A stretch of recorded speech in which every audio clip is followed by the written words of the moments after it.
before I handicapped them myself.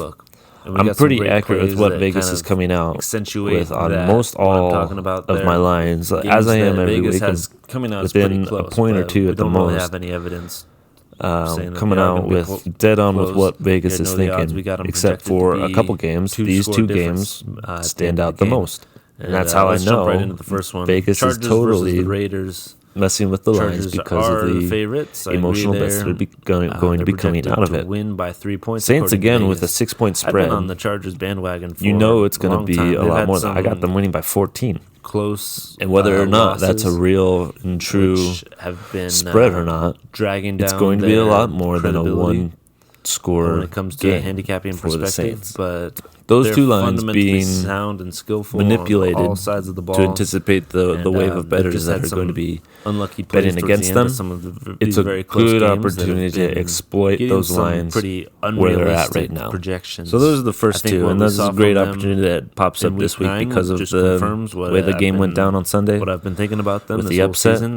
Those are going to be our first two favorite bets of the week. Panthers and Saints to cover the spread. Up next, we got the Bengals at the Raiders. Packers.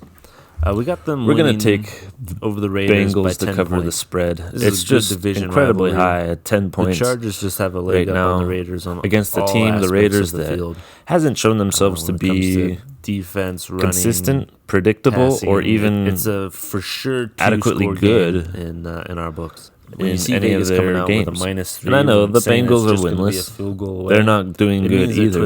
That line but to take two bad teams and say that it's going to be more than a one-score is projected lead to happen at the end of it, they just doesn't make any sense in my book. The spread's just too high in this. Appealing I got the Raiders. Bengals covering that 10-point spread at least, and then it's very rare that a team goes winless or without a loss. And this season has been evidence of that. Steelers. In many situations. Similar, only Vegas has the Steelers. The Bengals are going to get it done. Points. It's likely that it's we have the Rams done on this week against the Raiders. 10.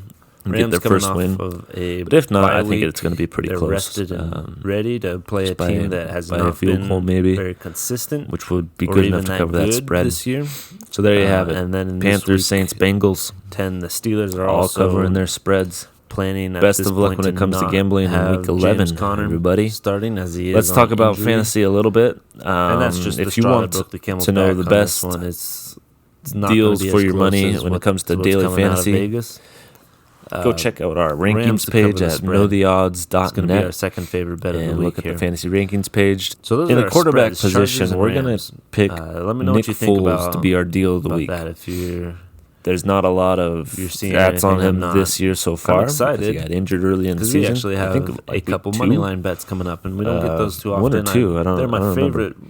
But bets to play. That being the case, it's hard to get a good deal on quarterbacks this year, especially later in the season on these daily fantasies. So I love betting. It has been shown that is the daily fantasy winners are ones that make a few bold predictions in their lineups. If you do exactly what I'd encourage you guys to get in on it, you're going to be right in the middle with all the other average people.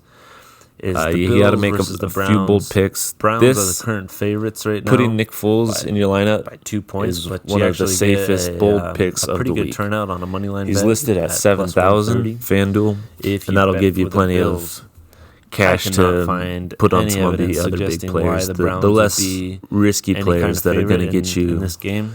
The points that you maybe need. They win, but Nick Foles. But there's no reason we're hoping to have a great game against the Colts. As the new power actually have the Jags winning against the Colts. It's Bills are ranked number. But rather than make it one of our favorite bets, I feel like it's more appropriate to bet on. That's a well-deserved Foles doing well as an individual than it is games on the Jags just having a great season. The Colts, and also we don't know exactly what Jacoby Brissett's situation is. So he's going to be our deal of the week in quarterback position. Check out all the other positions at knowtheodds.net. I'm Mason Poole. Hedge against the. Thanks for spending time with us this week, guys. We'll see you next week. Bye. It's the only thing I can think of as to why the